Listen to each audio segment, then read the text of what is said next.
You're listening to Startup Universe Talks, a podcast where we meet with startup founders, angel investors, and major stakeholders of the startup ecosystem. They let us in on the do's and don'ts of running a startup, their career story, and the process of succeeding as well as failing.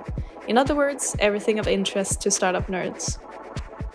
Startup Universe is a massive network of opportunities for EU tech startup founders, connecting them with the best minds of the EU tech community, with unicorn founders, known investors, and experts. We have brought together European countries to join forces and launch startup programs suitable for their nation's tech founders. ESU aims to give access to opportunity for funding and expansion across EU countries.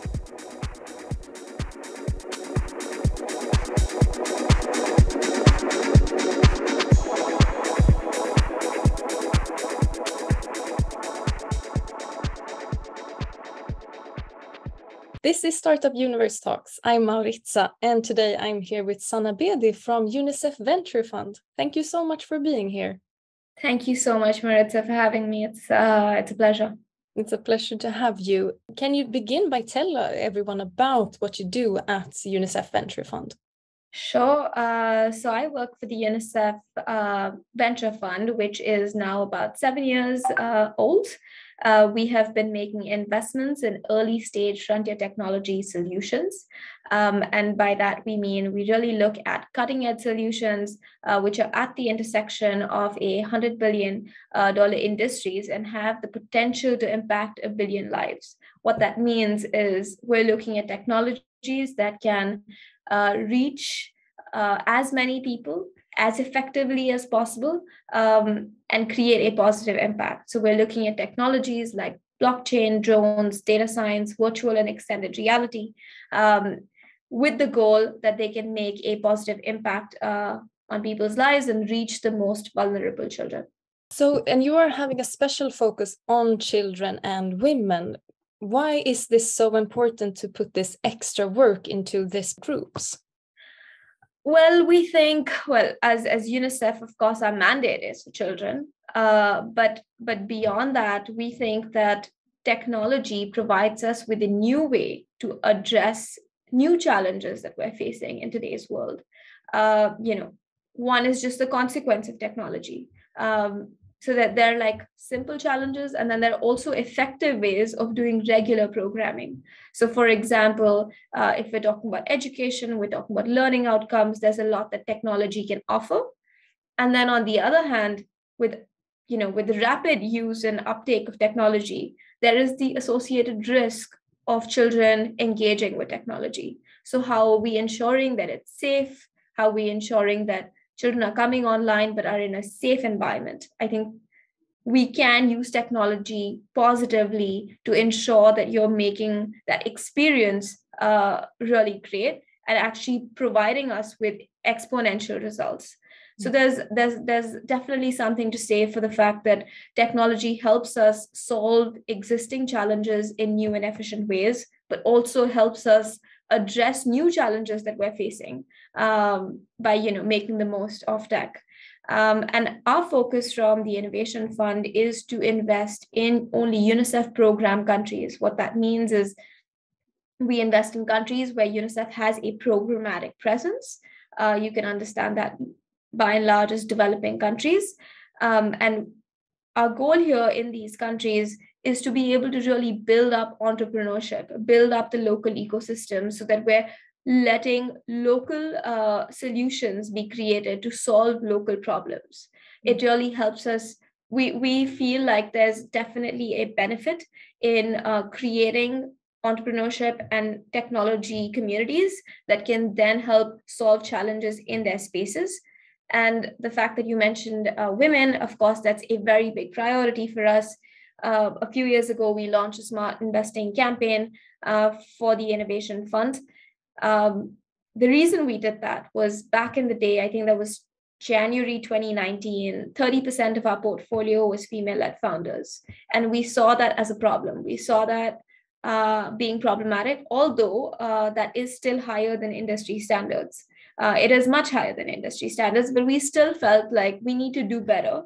And we took a number of steps to improve our processes to ensure that we're not having any kind of bias, we're being fair, but we're also making an extra effort to reach female entrepreneurs in these countries that we invest in.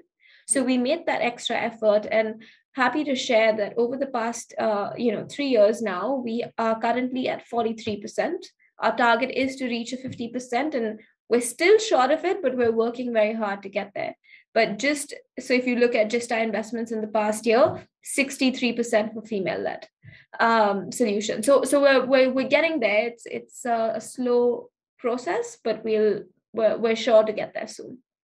Because I believe that the general percentage of venture capital goes to 2 to 9% are women-led companies.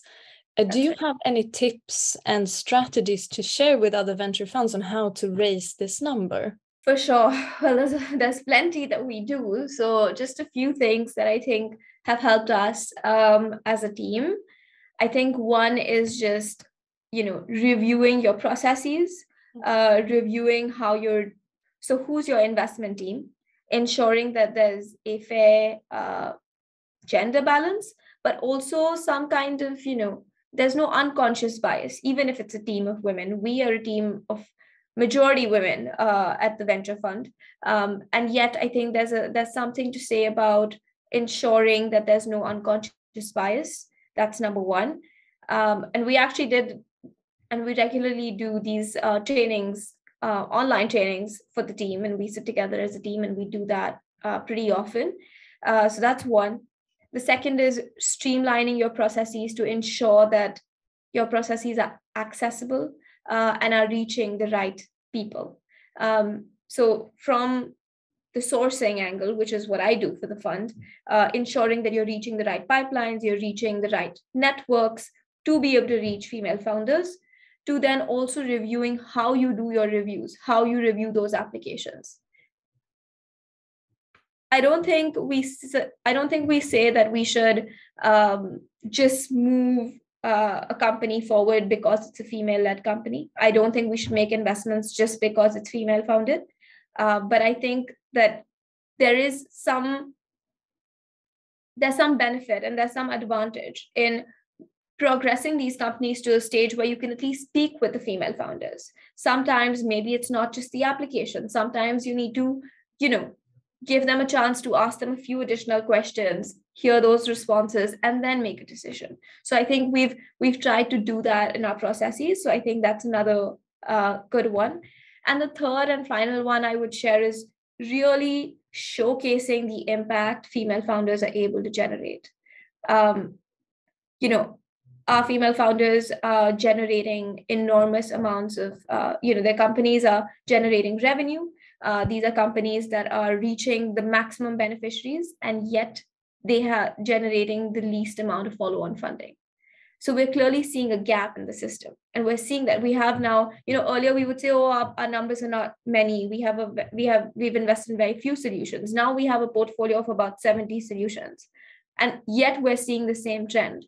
So I think putting these companies out, showcasing their results, really supporting them to be able to garner that additional support from private capital, from other VCs is really going to be important. So we're putting in a lot of effort and showcasing their results, doing impact stories to highlight the work that they're doing, and really being, pushing very hard to connect them with the right audience. That is some really solid advice. And I really think that it's not only that you should invest in, as you said, female founders just because they are women, but if we are looking at different issues that women are dealing with, maybe the female funders are the ones who truly understand the issue and really can be the ones to make a change in that area.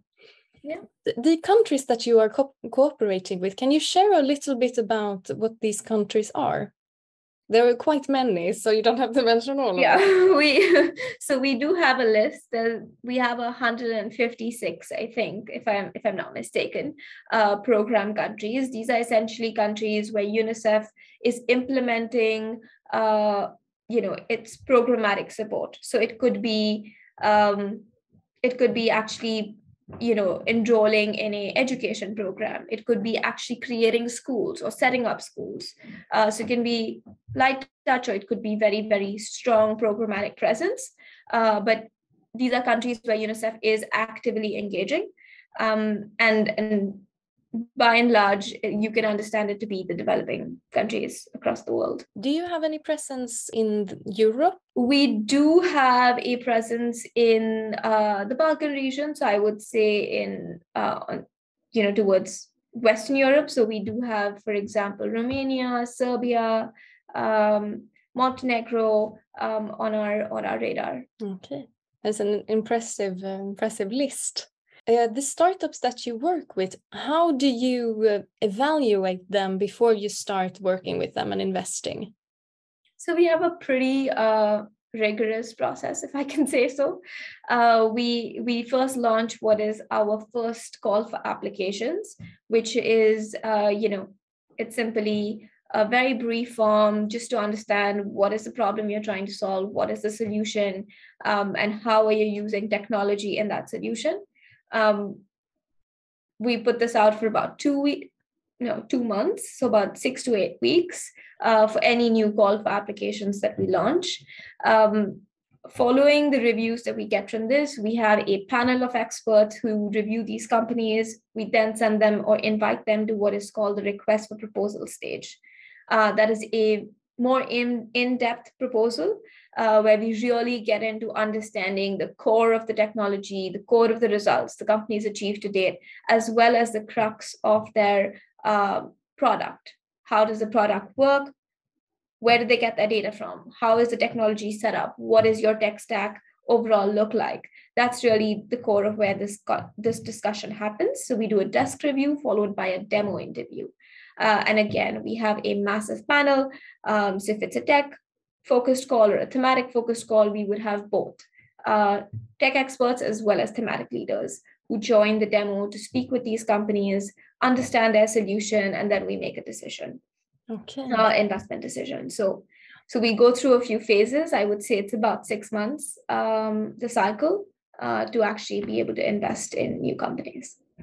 What role does the team play in these meetings, their personality, or does that have a say in the... That's a great question. It definitely has a say. And I think our form reflects it as well. So the request for proposal stage, we do put a lot of emphasis on understanding the team. Sometimes we see it's a very business heavy team. Sometimes we see it's a very tech heavy team with, very few business focused members. But that's just what we see on paper. I think when we do the demo, our real goal, and we always say this, we want the team to join the demos because we want to understand the team dynamics. We want to understand how the team is set up. We want to understand if there's actually a female leader or if that's being put on paper. We want to really be able to understand how that dynamic plays out and how the team lets different members pitch in and communicate. I think all of that shapes our understanding of the company. I won't say that's solely the basis of how we do our selection, but of course it does shape understanding of the team. And it's actually in our criteria. It's also on our website. You can see one of the things that we actually score companies on is the team's capability as well as the team's engagement with one another. Okay. Yes, of course, the dynamic is very important. But you mentioned something really interesting about it actually being a female-led company, if it's just on paper. Is that a common practice? I would say it's common, but we've seen it happen. We've seen it happen a few times. We've seen that, and I know that a lot of organizations have a similar, clause on their application page. So we do say female founders are encouraged to apply. I don't know if it's because of that or it's I don't know the reasoning, but I do know that we've seen sometimes that we see a company says they have a female founder, but when we have a call or they're not on the call, or we get to know that, it's the role is more of an admin role, but it's listed as head of X or Y. So yeah, it's just always good to, speak with the complete team to get a good picture of how the team is set up. Yes, absolutely. Do you have any tips for startup funders when they are meeting with a venture fund? I would say a few things. One of the key criteria for the fund is we only invest in open source solutions. And by that, we mean companies that are creating a particular product with funding from the Innovation Fund, with the UNICEF Venture Fund. They need to open source license whatever code is generated. So I would say be open to open source. If you read about open source, you see the impact the open source community is being able to generate. You see the scale that open source companies are being able to reach. Will help you understand open source better. So definitely have an understanding of open source when you're in, especially if you're applying to the fund. There's a lot of value, and we do have some courses on our website which are free and accessible, and that can be accessed by the startup communities. So I would say, access those. The second would be, really just show to us why you're interested in solving a challenge and how you're doing that, and how you're doing that with technology. And I think the more clear you can be, the easier the decision would be for us. I think if we're seeing a positive impact and we're seeing a clear use of technology in reaching that impact, we're more than interested in hearing from you, and we're more than interested in, receiving your application. Yeah, it has to be some sort of genuine urge to want to solve a problem. And I think that it cannot be faked. Exactly. It cannot be a secondary outcome. It has to be the outcome. And along that outcome, of course, we're not saying that, an open source does not mean the lack of financial sustainability or business sustainability. Open source models can generate revenue. Open source models do generate revenue. And we've seen that at the Venture Fund. We have, in the past 12 months, have had 6 successful exits. Our portfolio as of this month, actually, we just did our annual reporting, has generated $17 million over and above the initial funding that we have given them. So our companies are generating revenue. They are getting third-party funding. They are getting, acquired or having successful exits. So we're seeing that happen, even with open source models. And we really want positive solutions that are willing to be open source to be successful. And we accept applications on a rolling basis, so companies are free to apply at any time. Okay. Do you have any particular advice for female-led funders? Well, I usually like letting female founders answer that question. I would say, I mean, from a fund perspective, we're more than welcome to hear from female-founded companies, female-founded and female-led companies. We are more than willing to support you by connecting you with other female-led companies to understand, challenges from particular regions or particular areas. We're also, always creating opportunities for our female leaders to share their lessons and challenges, as well as their success stories. And we have an ongoing campaign, actually, on showcasing a lot of our female founders. So, you're more than welcome to look at those. And finally, I would say that I don't think it's impossible. I think female founders should, try to compete and try to do well, because there's so much funding available. And the more they try, the more we'll see results happen. Yeah. Thank you so much for those encouraging words. It's been such a pleasure talking to you. Before we wrap up, is there anything that you would like to add? No, we'll be launching another call for the fund, a specific focus tech call for the fund in the next 2 months. So please visit us at www.unicefinnovationfund.org, or follow us on our social. That's UNICEF Innovation, on LinkedIn as well as on Twitter. We always have, and besides that, we always have a rolling opportunity to apply anytime. So if you have a tech solution, just reach out to us. Yes, yeah, don't be shy to reach out, and there's a lot of interesting things happening, so make sure to follow and everything to be updated. Thank you so much for being here. Thank you so much for having me. You've been listening to Startup Universe Talks. If you want to know more about us, go to thestartupuniverse.org and follow us on social media. Thank you for listening.